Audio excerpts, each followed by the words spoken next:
हमारे पुराणों के अनुसार श्री हरि विष्णु जी ने जगत कल्याण के लिए 24 अवतार लिए हैं, जिसमें से 10 अवतार प्रमुख हैं। पहले 2 अवतारों का वर्णन हम अपने पहले वीडियो में कर चुके हैं। भक्ति लहर के इस वीडियो में आज हम विष्णु जी के तृतीय अवतार वराह अवतार की कथा जानेंगे। इसलिए सभी भाव सहित बोलिए, भगवान विष्णु की जय। एक बार की बात है, दीति के गर्भ से जुड़वा बच्चों ने जन्म लिया, जिनके नाम हिरण्याक्ष और हिरण्यकशिपु रखे गए। उन दोनों बच्चों के जन्म लेते ही पृथ्वी कांप उठी। आकाश में नक्षत्र और दूसरे लोग इधर उधर दौड़ने लगे।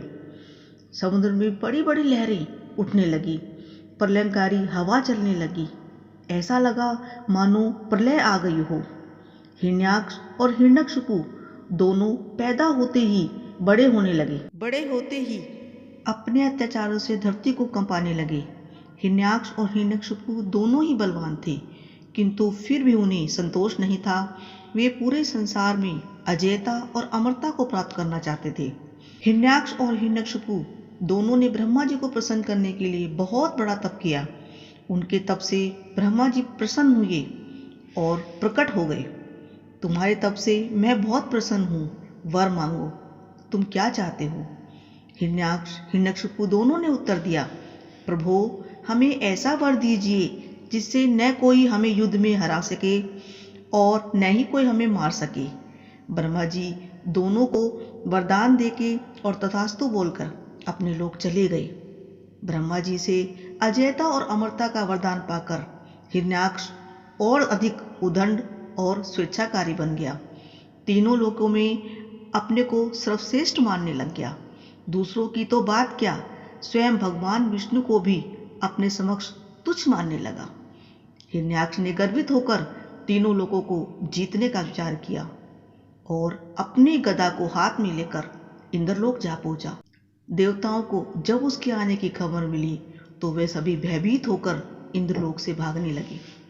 देखते ही देखते समस्त इंद्रलोक पर हिरण्याक्ष का अधिकार स्थापित हो गया। जब इंद्रलोक में युद्ध करने के लिए कोई नहीं मिला तो हिरण्याक्ष वरुण की राजधानी विभा नगरी की ओर कूच करने लगे।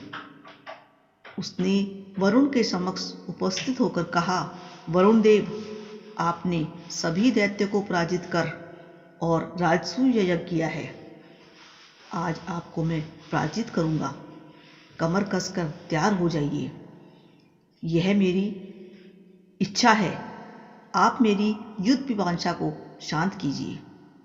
हिरण्याक्ष का कथन सुनकर वरुण के मन में बहुत अधिक गुस्सा आया, किंतु उन्होंने अपने गुस्से को धीरे धीरे दबा दिया और वे शांत भाव से बोले, तुम तो बहुत महान हो, शूरवीर हो, तुमसे युद्ध करने के लिए मेरे पास शौर्य कहाँ है? तीनों लोकों में भगवान विष्णु को छोड़कर ऐसा कोई नहीं है जो तुमसे युद्ध कर सके। इसीलिए तुम उनके पास जाओ, वे तुम्हारी युद्ध पिपासा को शांत करेंगे। वरुण जी का कथानक सुनकर हिरण्याक्ष भगवान विष्णु की खोज में समुद्र के नीचे रसातल में जा पहुंचा। रसातल में पहुंचकर उसने एक विस्मयजनक दृश्य देखा। उसने देखा एक वराह अपने दांतों के ऊपर धरती को उठाए चले जा रहा है। वह मन ही मन सोचने लगी, यह वराह कौन है? कोई भी साधारण वराह अपने दांतों पर पृथ्वी को नहीं उठा सकता। अवश्य यह वराह के रूप में भगवान विष्णु ही हैं, क्योंकि वे देवताओं के कल्याण के लिए माया नगरी में कुछ न कुछ करते रहते हैं। हिरण्याक्ष वराह की लक्ष्य करके बोल उठा, तुम अवश्य ही भगवान विष्णु हो और इस धरती को रसातल से कहाँ लिए जा रहे हो? यह धरती तो दैत्यों के उपभोग की वस्तु है, इसे यहीं रख दो।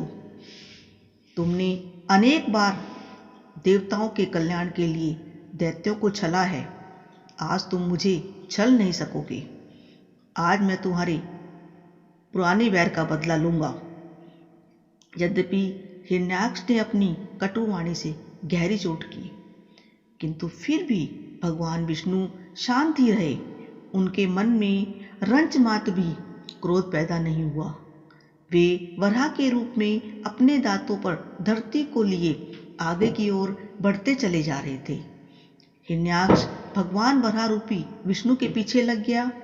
वह कभी उन्हें निर्लज कहता, कभी कायर कहता और कभी मायावी कहता, पर भगवान विष्णु केवल मुस्कुराते ही जा रहे थे।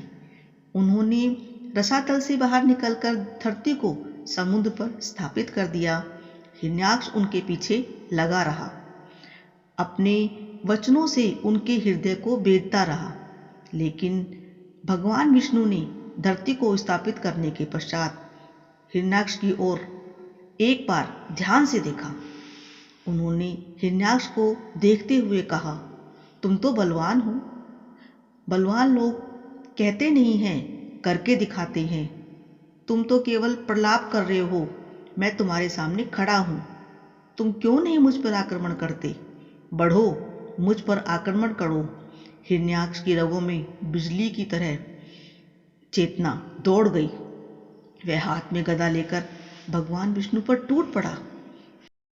यह देखकर भगवान विष्णु ने शीघ्र ही सुदर्शन का आह्वान किया। चक्र उनके हाथों में आ गया। उन्होंने अपने चक्र से हिरण्याक्ष के त्रिशूल के टुकड़े टुकड़े कर दिए। हिरण्याक्ष अपनी माया का प्रयोग करने लगा।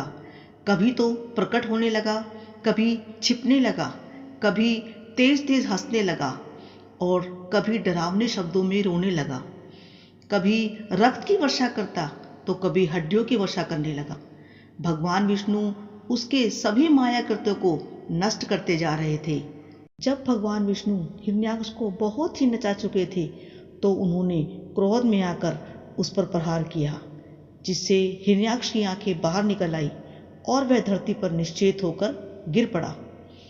भगवान विष्णु के हाथों से मारे जाने के कारण हिरण्याक्ष बैकुंठ लोक चला गया और भगवान का पहरे बनकर आनंद से जीवन व्यतीत करने लगा। भक्ति लहर आपको भक्ति व आध्यात्मिकता से जुड़ी सभी महत्वपूर्ण जानकारियाँ उपलब्ध कराता रहेगा। वीडियो को लाइक, शेयर और सब्सक्राइब अवश्य करें। ओम नमः शिवाय।